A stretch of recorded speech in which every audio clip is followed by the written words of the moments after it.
Show, presented by Frickers, live on 1410 ESPN Radio. I'm really confused as far as what's going down right now. Like, I'm having a lot of people reach out and rip me for the Bengals winning last night when I predicted them to win. I was against your team.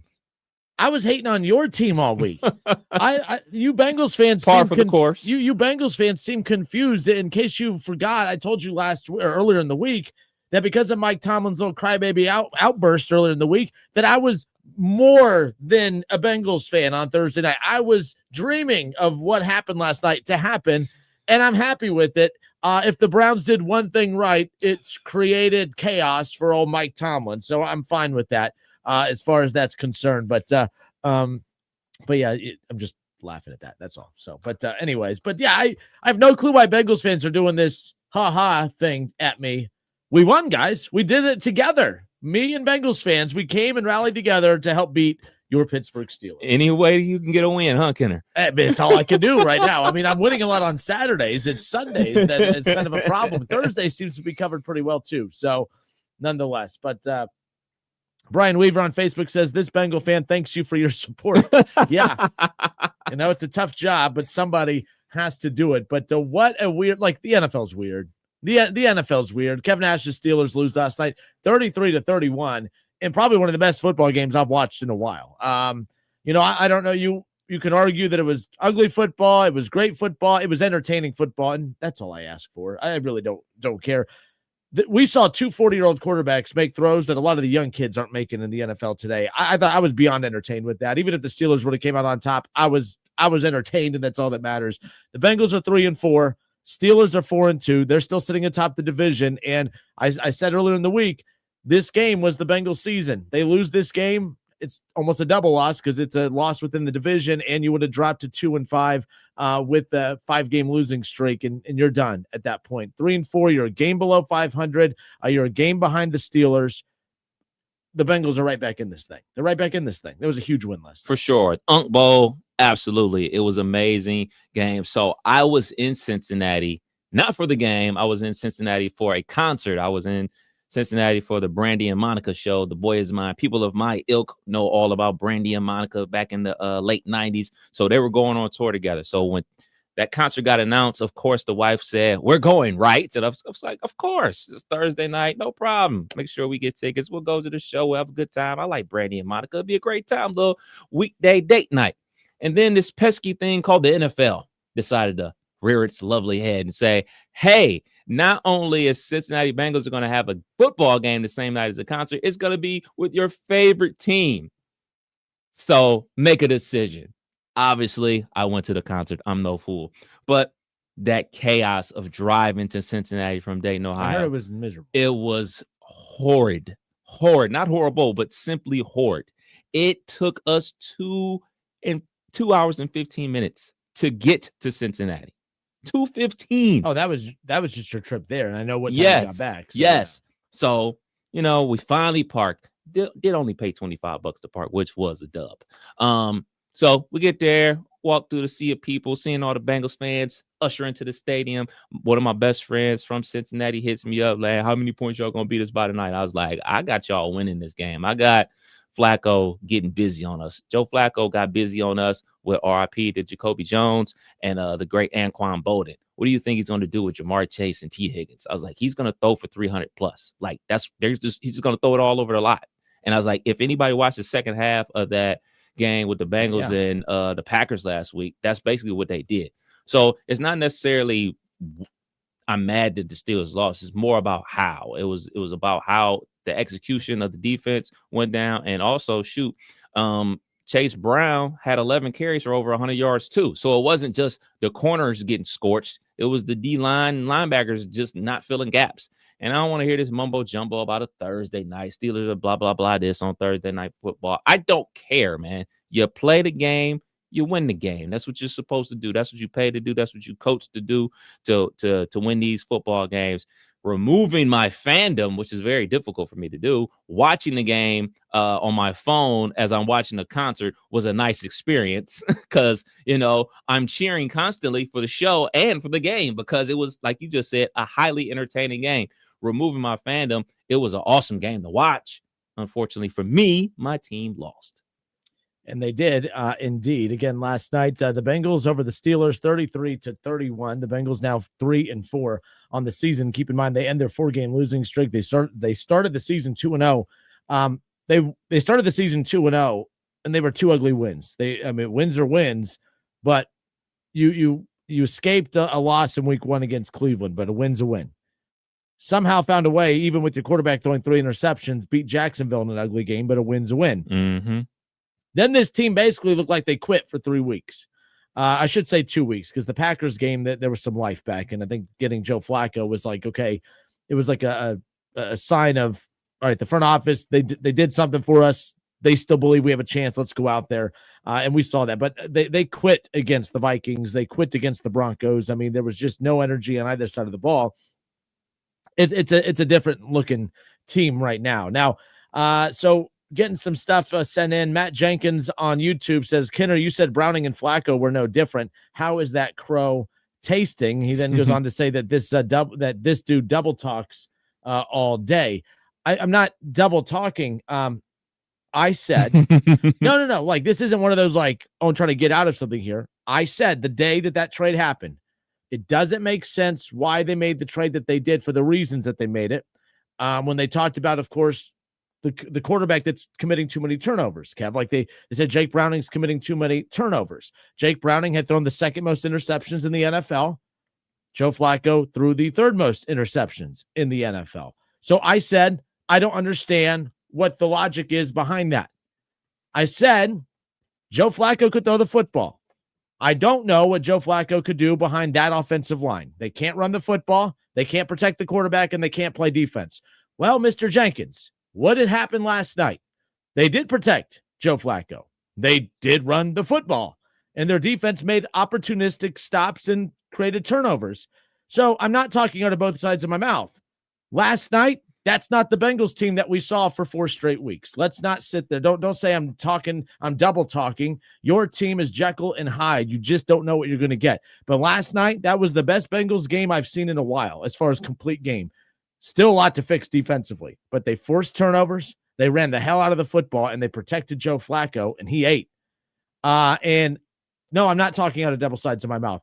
I said I didn't like that Joe Flacco went to Cincinnati because I was going to start pulling for him. I'm not anti-Joe Flacco. You could ask Kev. Kev's been getting on me since he went to the Browns 2 years ago. I've been a big Joe Flacco fan. The guy's likable. He's very humble. He does bring a cool, calming presence to him, to the team. The team needed it, and that's leadership. You can't. I'm not saying Jameis couldn't do that. I'm not saying any other backup quarterback, Kirk Cousins, couldn't do it. I think for where the Bengals are at right now, I thought it was a dumb move. It may have been the best move they could have made. I don't know if Jameis brings that cool, calming presence that this team needed. I don't know if Kirk Cousins does it. But I think what Joe Flacco did. Now, can he keep doing it?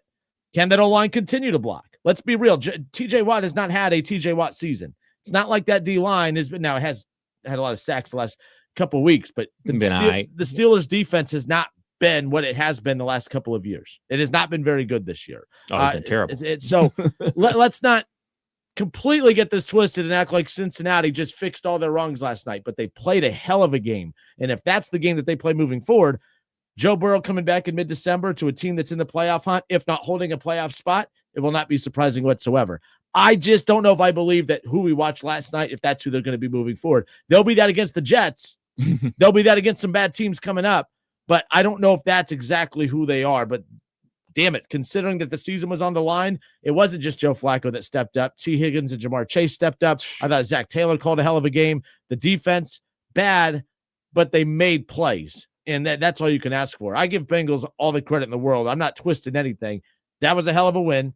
It was a hell of a performance. It wasn't an ugly win. That was a win. A year ago, you lose that game. A year ago, you lose the game in Cleveland. A year ago, you lose that game in Jacksonville.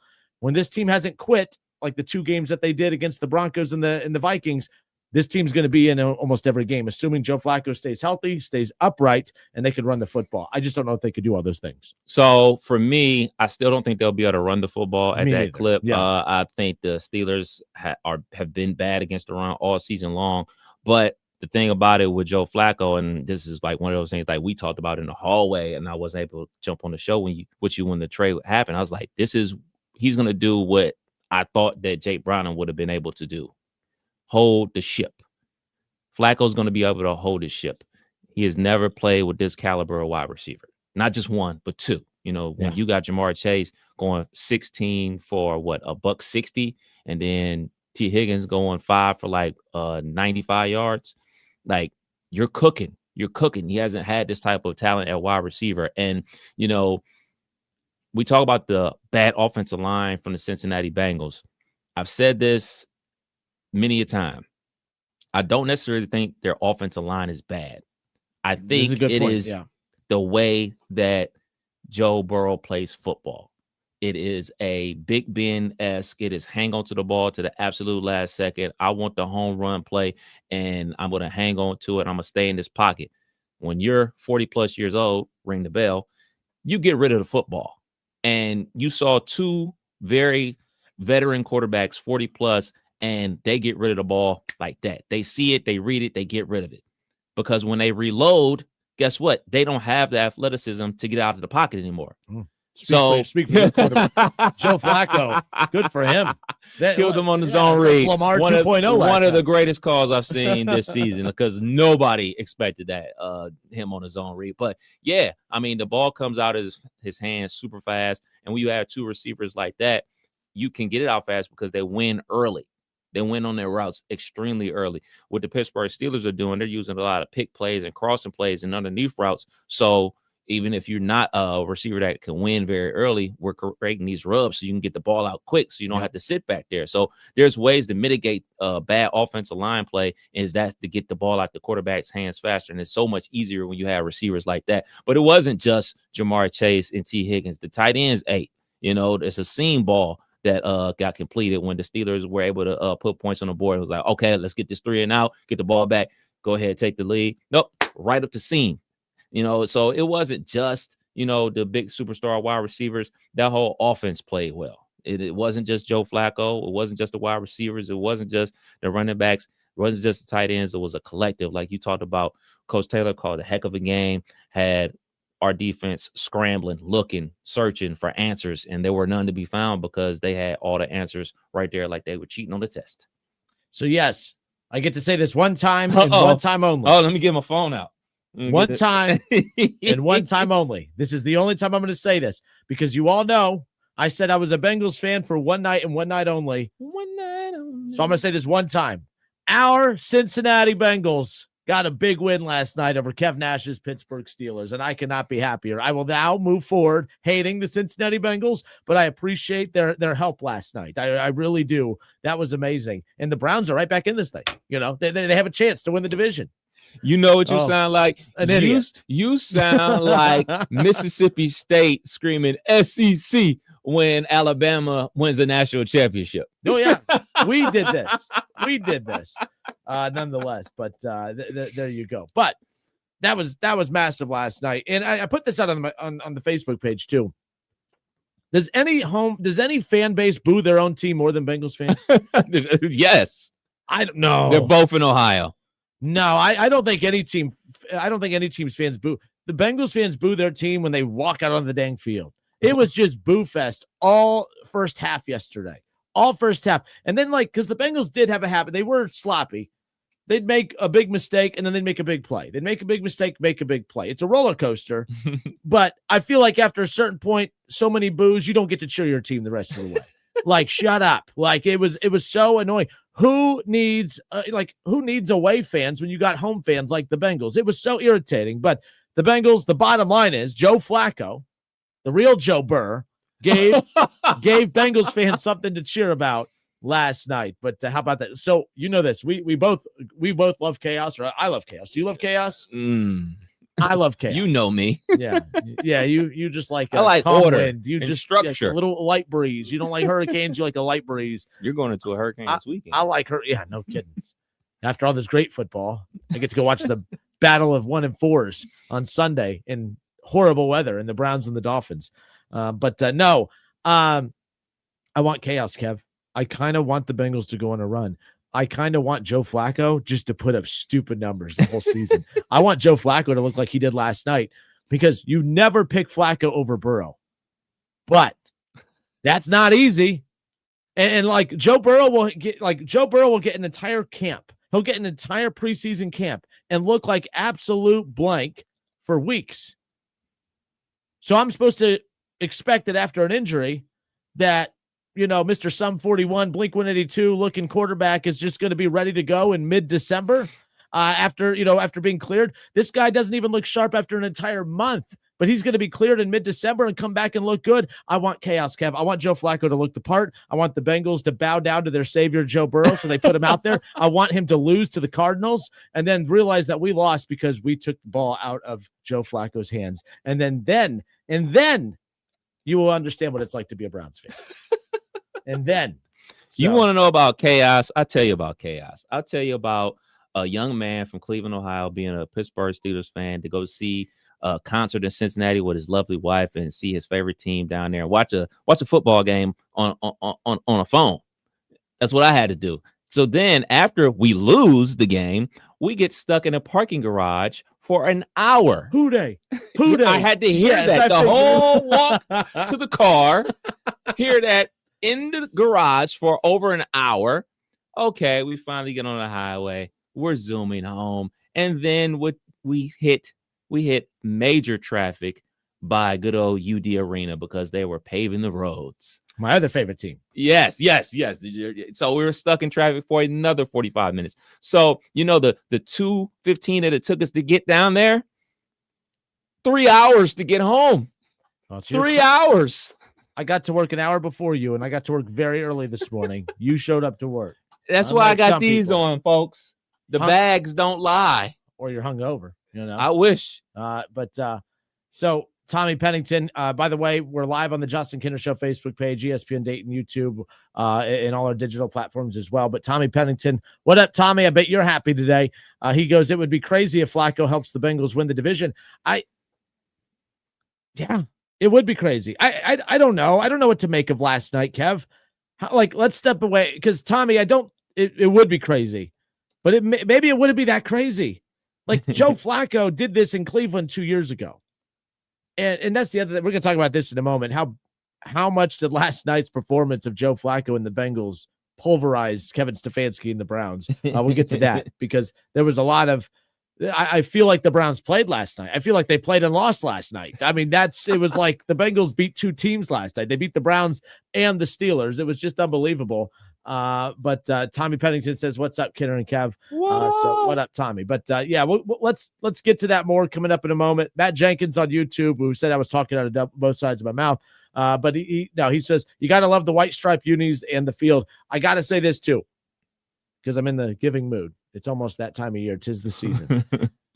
Those jerseys are sick. Buffalo's looked cool. They released theirs this year. Mm-hmm. I like Minnesota's helmet. I like Minnesota's white unis, like the whiteout ones. Mm-hmm. But man, I gotta agree. I think Cincinnati might have, like, when they do the complete whiteout, like with the field and everything. I think it's the coolest looking combination in the league when they do those little special feature games. Where are you at with that? They're fire. They're fire. I love them. Cool. I love them. I mean, I can look at somebody's jersey and say, "Oh yeah, that's dope. I like that. I would wear that if I was a fan of that team for sure." It's very clean, as you would say, sharp.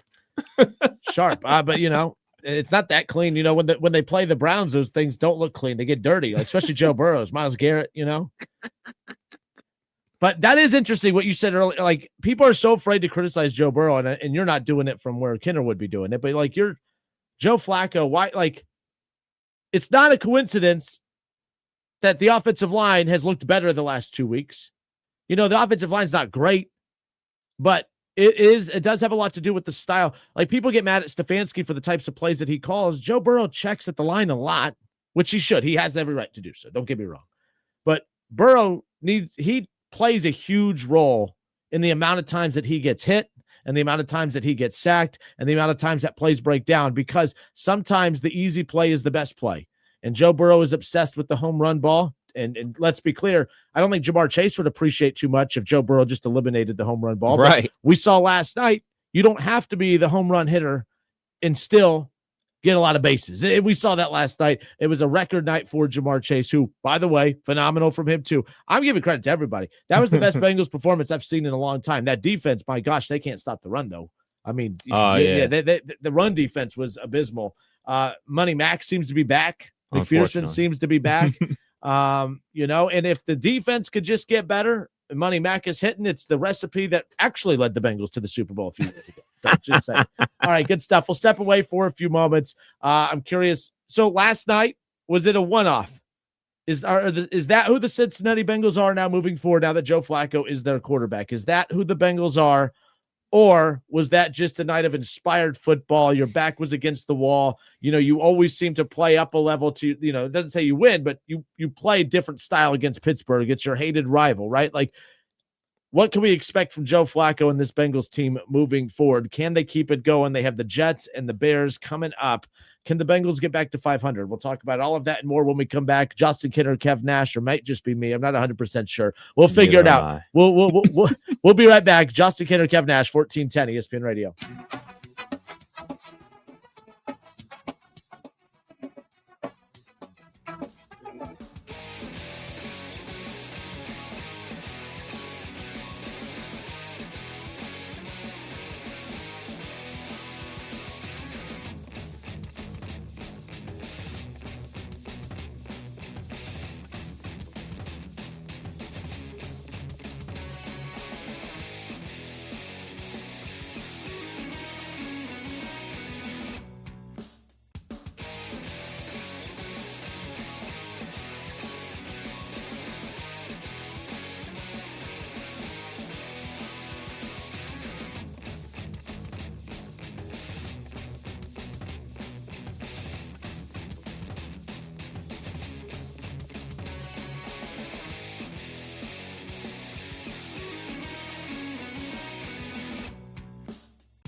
All right, everybody, we welcome you back. We are live here on a Friday, the Justin Kinner Show, presented by our friends over at Frickers. Frickers, your home for fun, food, sports, and spirits. The Justin Kinner Show, also presented by Dayton Weight Loss Secret.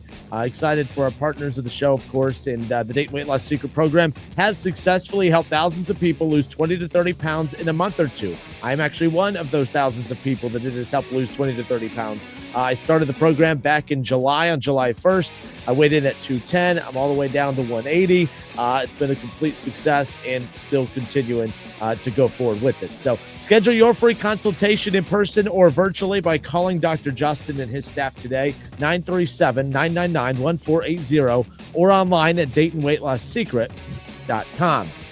All right, I'm Justin Kinner again with you here. Reaction to last night's Bengals win over the Pittsburgh Steelers. Let me be clear. The Steelers and Mike Tomlin pissed me off like you wouldn't believe earlier in the week.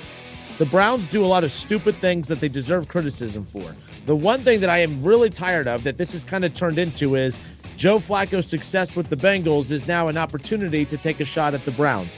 I think two things could be true. One has nothing to do with the other. The Cleveland Browns have a lot of problems that they need to get fixed and get fixed in a hurry. Joe Flacco going to Cincinnati wasn't a mistake by the Browns. It was them being respectful to a former Super Bowl MVP that didn't have an opportunity to start there anymore because Joe Flacco technically didn't get benched because he wasn't good enough. It's because once they became mathematically or just, visually not good enough for the playoffs, there was no role for Joe Flacco on the Browns moving forward. Taking one more snap for a non-playoff Browns team moving forward made absolutely zero sense. Joe Flacco was brought to Cleveland to potentially get them off to a hot start, win some football games, and then decide, are we going to push forward, move forward, and ride the hot hand like the last time he was in Cleveland? When he had Amari Cooper and receivers that can catch the football? Or if things don't go well, that's fine. That's when we, again, pivot and we start to see what we have with these rookie quarterbacks. That was the plan from the beginning. Why the overreaction to, man, Cleveland couldn't... You mean to tell me, okay, that Joe Flacco in Cleveland with no wide receivers didn't work? And Joe Flacco in Cincinnati with two number one wide receivers works. My God, it's just a riddle that I can't seem to solve. I wonder what the difference is. It's really not that hard to figure out. But Cleveland's going to look bad here. And I get it. I just think it's stupid. It's like people are using this to really try to lean in on Cleveland. Cleveland, we know, is bad. Cleveland's not pretending to be good. Cleveland's not pretending to be Cincinnati as far as the weapons that they have. But if Joe Flacco had Jamar Chase and T. Higgins in Cleveland, Joe Flacco would not be in Cincinnati. He'd still be starting, and the Browns would be atop the division. Like, that's how this goes. This really isn't hard to figure. Gee, I don't know why Joe Flacco couldn't do this in Cleveland, but my God, 10 days in Cincinnati, and look at him now. You mean to tell me that having Jamar Chase and T. Higgins has nothing to do with it? Like, this isn't hard. This isn't hard. All right, so, look, we now understand. I told you what the reason was. Mike Tomlin acting like a damn crybaby earlier in the week when he threw out the name of Andrew Berry, calling out Andrew Berry and the Cleveland Browns for helping a team in the division. You crybaby, who gives a rip? Cleveland didn't look at it as helping Cincinnati. They looked at it as helping themselves. Wow, so, since they could have got more from Cincinnati. No, they couldn't have got more from Cincinnati because Cincinnati didn't go after Joe Flacco because they knew that this was going to happen. They went after Joe Flacco because, well, that's the least they would have had to give up to give a quarterback. You think it would have taken a fifth rounder to get Kirk Cousins? You think it would have taken and I'm not even ripping the Bengals here. I'm just saying, you lose your starting quarterback, your season's done. I think the Bengals thought this Joe Flacco thing could work. I don't think they thought it was going to look like it did last night. Let's just be clear. The Bengals went after Joe Flacco because it only took a fifth. It would have taken way more than a fifth to get Jameis Winston or Kirk Cousins or any of these other veteran quarterbacks that have a lot more clout than Joe Flacco does, which is wild because I'm a Joe Flacco guy. But after watching how Joe Flacco looked in Cleveland, it's not as if everyone around the league said, man, Joe Flacco, I mean, my God, that's a 300-yard, 2-touchdown-a-game guy right there that Cleveland's just screwing up. No, everyone thought Joe Flacco was toast. And the Bengals didn't see something that nobody else did. They just saw, oh, cool, a veteran quarterback that we can get for a fifth rounder. Let's just shoot our shot. I'm not diminishing. I'm just saying, like, don't act like the Bengals saw something that nobody else did. It would have taken way more than a 5th rounder to get Jameis Winston or anybody else. And as far as Cleveland's concerned, nobody else was going to give up anything to get Joe Flacco. The Bengals were the first team to call on Joe Flacco. They were the only team to call on Joe Flacco. And the Browns, who right now need every draft pick that they can get as well, just like Cincinnati, they took the first call that came their way. The Browns weren't going to get anything higher than a 5th for Joe Flacco. And the fact that they got anything is pretty wild, especially in the league. When you look around and there's a Kirk Cousins and there's a Jameis Winston and there's a Russell Wilson, there are more credible names, albeit last night, everyone's going to say, you mean they're better than that? You did, Bengals fans, you didn't even think that Joe Flacco existed right now. Because he didn't look like that last year with the Colts. He didn't look like that the first 3 weeks of the season with Cleveland. And technically didn't even really look like that last week against the Packers. But Joe Flacco could play the quarterback position. If you give him time to throw, which the Bengals did last night, and you could run the football, which the Bengals did last night, and you get turnovers and stops, which the Bengals opportunistic, they were opportunistic last night. They were still bad, but opportunistic. You do those things, you're going to get the most out of Joe Flacco, because that's what Cleveland did years ago. They protected Joe Flacco, they ran the football well, and they played good defense. And if you play good defense and you could run the football and you protect Joe Flacco, that's how you're going to be successful with him. The problem is, and everyone says, "Oh, Kinner, now all of a sudden, now you're pivoting." No, because the Bengals have not blocked well. They are the worst running team in football heading into that Steelers game, and their defense has been atrocious. So my opinion was based on who Cincinnati has been all season, and let's be clear, I don't think last night's who they are moving forward, but I think there's something there. You know, was last night maybe the start of the progression of this defense? Maybe. I mean, Aaron Rodgers is a hell of a quarterback still. They threw the ball a lot, and they swarmed to the ball. There were some hard hits last night on both. I thought that, both defenses gave up a lot of yards, but man, they hit hard. And I think you're starting to see a little bit of that with Cincinnati. I'm not here to bury the Bengals all show long. I actually think I've done a pretty good job of propping them up. I just don't know if what we saw last night is who the Bengals actually are. Is that who they are moving forward? Because I think they can make some noise if that's the case. If the Bengals can run the football, if the Bengals can protect Joe Flacco, and the defense continues to be a turnover, heavy defense, I know they could beat the Jets. I'm pretty confident they could beat the Bears. We just watched them beat the Steelers, who they have next. Very curious to see what they could do against the Patriots. I know they could beat this bad Ravens team right now. The Bills might be the next real test for them on December 7th. So I'm fascinated to see what all goes down as far as that's concerned. So we'll see what ends up happening. That Ravens game is at Baltimore. But I want chaos. I want Joe Flacco to do what he did last night the rest of the season. I want chaos. I want the Bengals to get to December now. And I want them to have to decide, do we take a quarterback that's averaging close to 300 yards and multiple touchdowns a game away for Joe Burrow, who, by the way, yes, you should. But there is a little bit of reason to maybe stop and think that over just a bit. If this team gets clicking a little bit, do you really want to mess with the rhythm? Are you convinced that Joe Burrow comes back and is Joe Burrow right away? Joe Burrow had a 100% healthy camp and looked like dog crap in week 1 and wasn't really much better in week 2 before he got hurt. And I'm not saying he's a bad quarterback. I'm just saying Joe Burrow always seems to need some time to kind of get it going a bit. Well, it really is a tight race. You can't afford for Joe Burrow to come in mid-December and get going a little bit. I'm here for the chaos. I really am. But I'm a Bengals hater, as you guys call me, but last night, that was the most impressive Bengals game I've watched in a long time. They protected the quarterback. They ran the hell out of the football. They weren't great defensively, but they created turnovers. And you guys like to rip Zach Taylor a lot? Zach Taylor's a good football coach, guys. He really is. He really is. Oh, but did you see the play? Yeah, I don't think there's a magic playbook for Jake Browning, guys. And if there was, it was the playbook that Zach Taylor used years ago when he had a winning record with Jake Browning.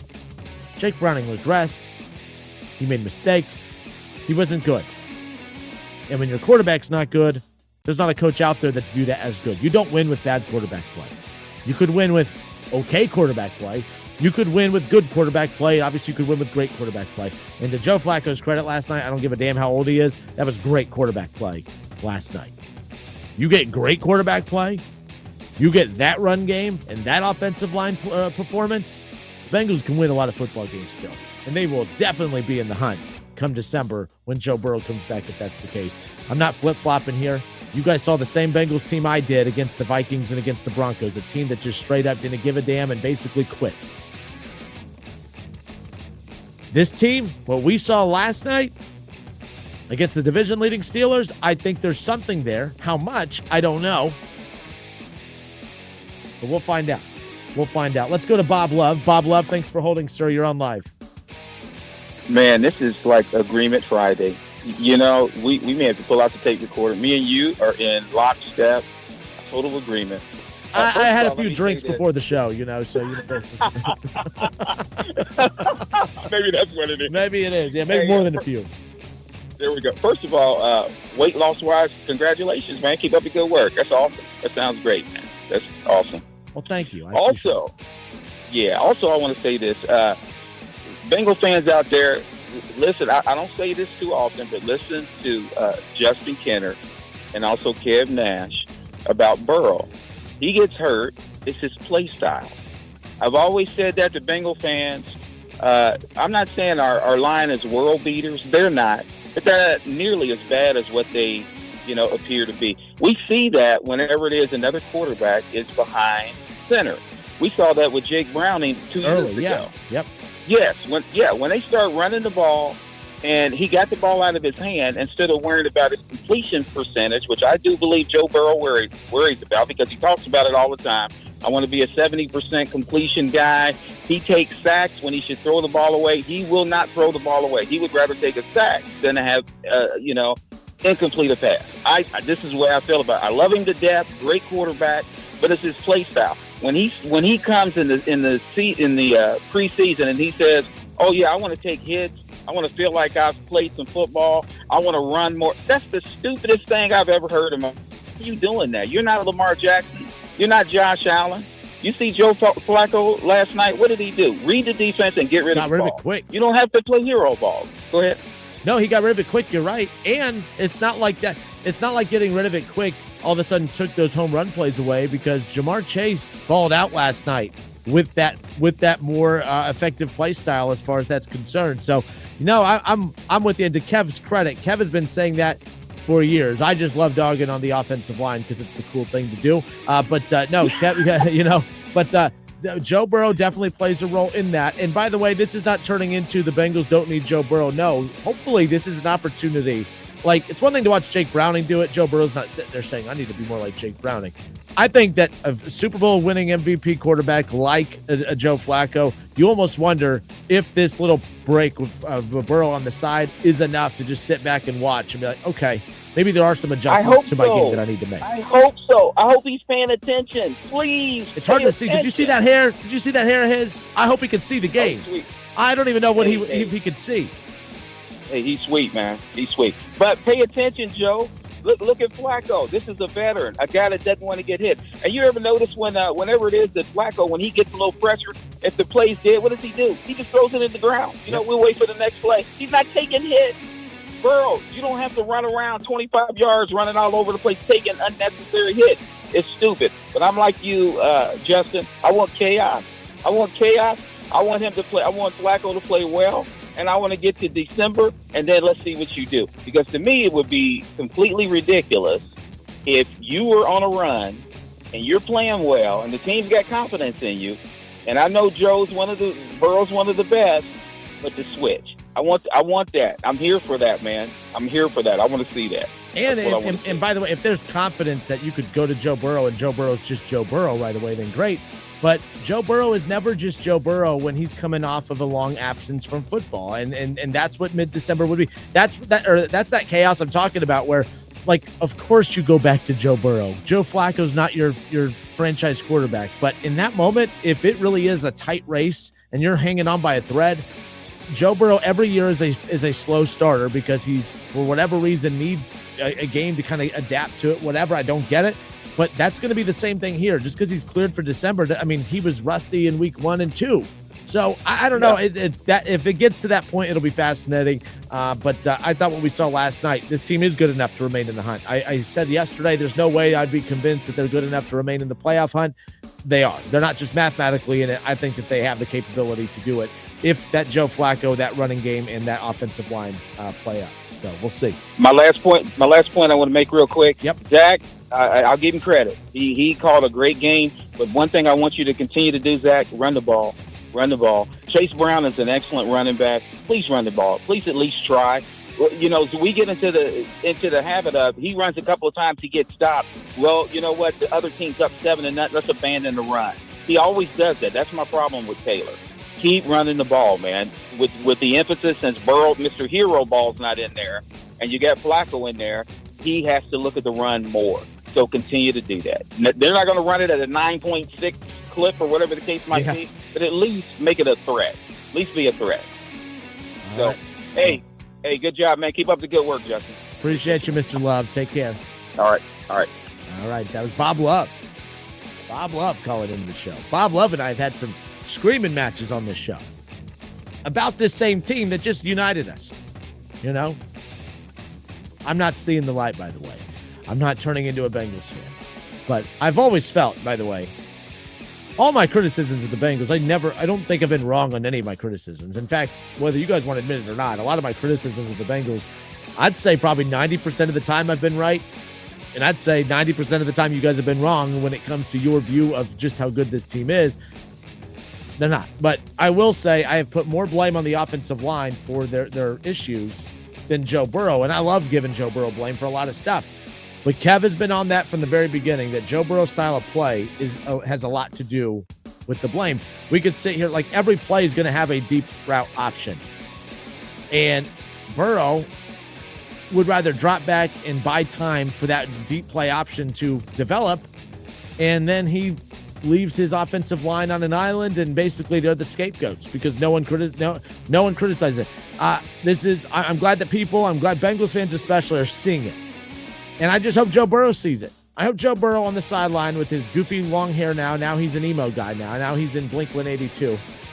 All right? Like now he's I don't know. But it's besides the point. But like I hope he brushes that hair out of his face so he can watch Joe Flacco play this position and realize that, okay, this offensive line's not great, but how do I play through those deficiencies? A veteran quarterback like Joe Flacco put on a clinic last night. Pretty damn cool. It was pretty impressive. So nonetheless, Ryan Holzapple, he says, do you have a talking to me, he goes, do you have a fever today? You're making too much sense. See, it's a weird day. Me and Bob Love, we agree. Steve from Springboro called in. He got mad at me and hung up. I think I'm being too positive about the Bengals, so he's ready to kill me probably, and understandably so. But Ryan Holzapple says, do you have a fever today? You're making too much sense. That defense wasn't built to be a top 10 defense. It was built to get stops and turnovers to get the ball back to the offense. They need to improve on third down defensively because letting a team convert for 70% isn't going to work.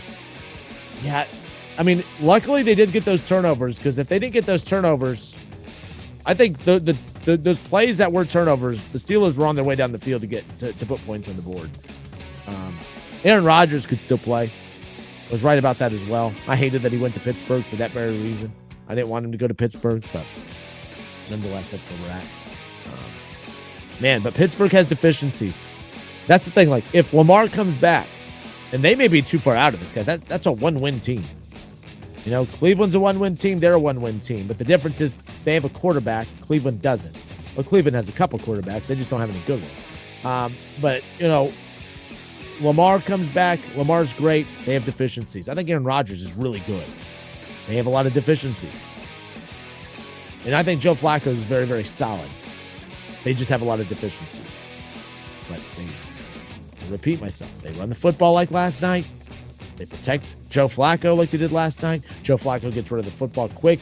And Jamar Chase balled out too. And that heads-up play, by the way, from T. Higgins down the stretch, like he could have easily ran that into the end zone. The thought process to that should have been a Flacco touchdown and a T touchdown, and T. Higgins slid to continue to kill the clock. That's heads up. Those are heads up plays. Those are playoff caliber plays. Those are the difference between. You know what I mean? Like Kirk Herbstreit last night was just talking about, he was pointing out, everyone got mad at Herbie because he was bringing up the uneasiness of like, no one's guys, nobody trusts it. I thought the Hail Mary, I thought for sure Aaron Rodgers, I thought that was going to be caught. I just did. I was like, this is how it's going to end. I had to wait until to see if there was any flags thrown. There wasn't. The Bengals won. It was just like everyone held their breath. But that game a year ago, you lose in heartbreaking fashion. That game in Cleveland, you lose that game from week 1.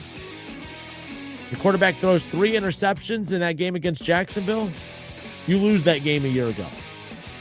The only games they've lost this year outside of Green Bay are the ones that they've just mentally quit. They didn't come out mentally prepared, and they didn't mentally climb back into it. They quit. They quit in Minnesota. They quit against Denver. They quit those games.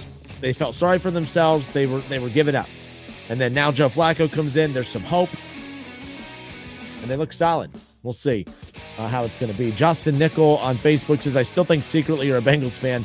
Have a good weekend. I'm not a Bengals fan, but I'm a big Joe Flacco fan. It helps if you have a likable quarterback. You have a likable quarterback now, at least from my perspective. I don't like your quarterback, Joe Burrow. I just don't. I think he says all the right things, but I think he's a very me guy. And it's interesting when you drop in a guy that's all about doing what's best for the team and not caring, like Bob said, not caring about his completion percentage and not worrying about trying to make the home run play. It's just about making the right play. When a 40-year-old agrees to roll out and run to pick up a first down like that, when that 40-year-old's willing to throw it into the ground for an incompletion just so he doesn't force an interception, when a 40-year-old like that is putting his body on the line and putting his well-being on the line, not at the expense of a home run play, but at the expense of any play. I hope Joe Burrow's taking some notes of it because, my God, his arm is talented. Joe Burrow's super talented. But your biggest strength is your biggest weakness, and it's Joe Burrow. His inability to stay healthy.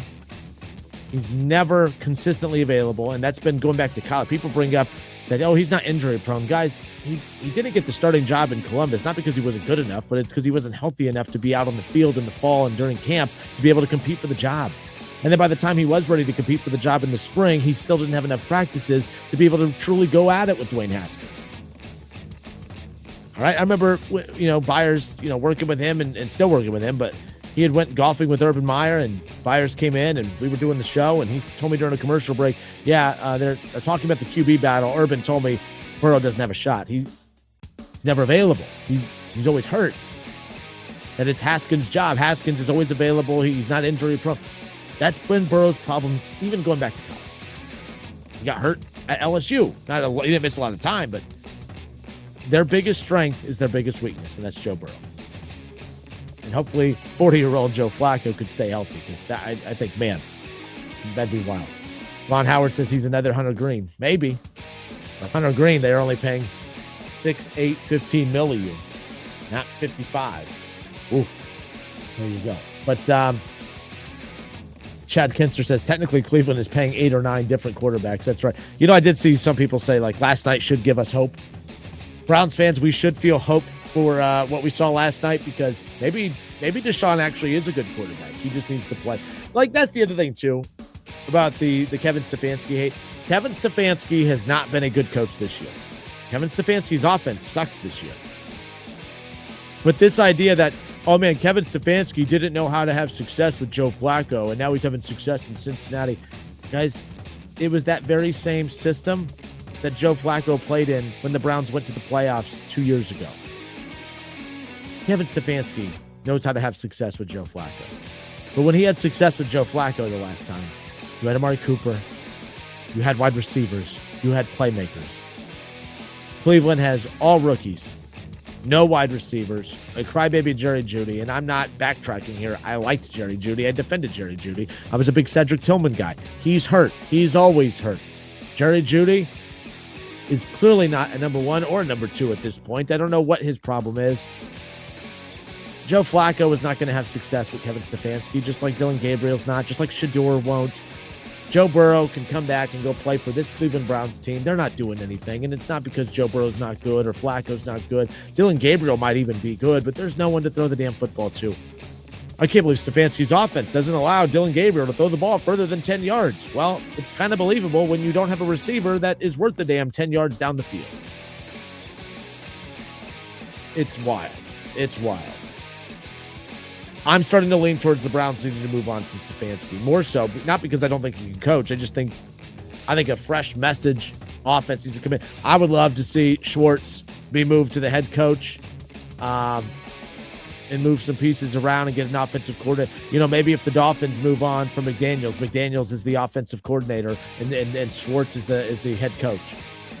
I don't care, but a new message has to be delivered in that locker room at some point. And maybe people are joking, but kind of not. Maybe Deshaun is a good quarterback and Stefanski's just suffocated him. Who knows? I don't know. But I'm no longer going to defend the notion that the Browns is the Browns, because the Browns is the Browns.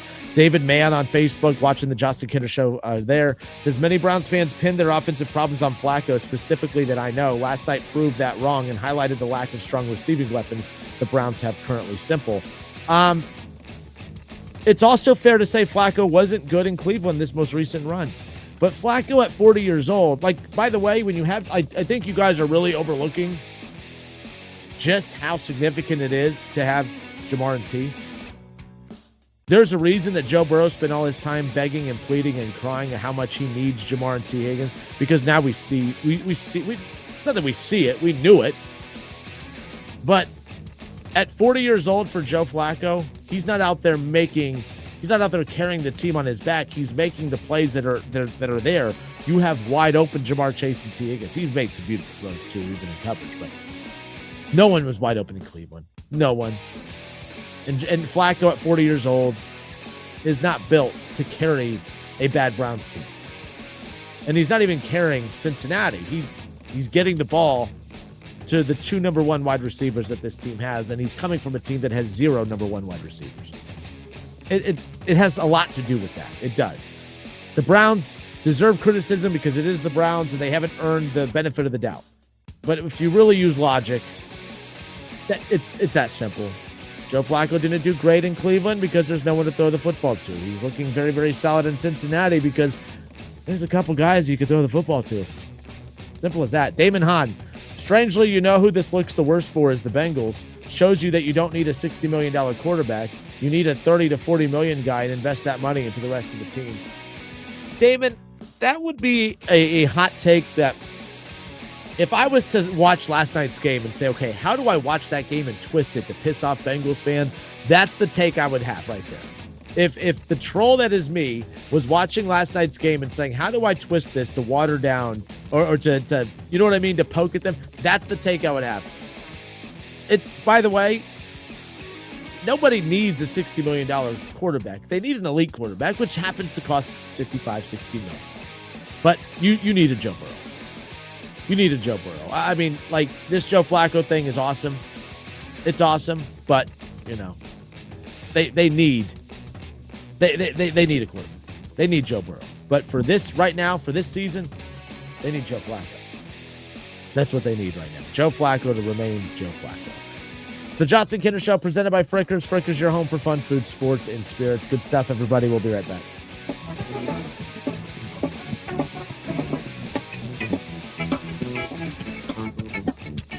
Update your home and save big money with Mastercraft Doors at Menards. For over 50 years, Mastercraft has been making quality doors inside and out. Choose from the best in-stock selection of interior and exterior doors ready to take home today. Or design your door your way with our free designer in-store or on Menards.com. Save big on Mastercraft Doors and check out more great deals happening now at Menards. Save big money at Menards.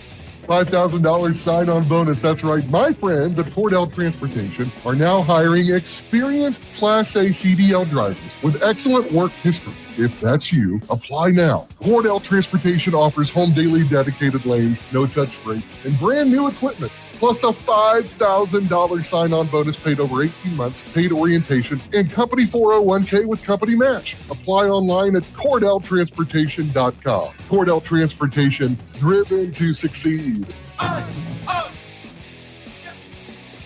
You're still glowing, flirting, grooving. You still got it. But your immune system weakens as you age, making it harder to fight flu, pneumococcal pneumonia, RSV, and COVID-19. Vaccines are a key part of any health routine and help strengthen your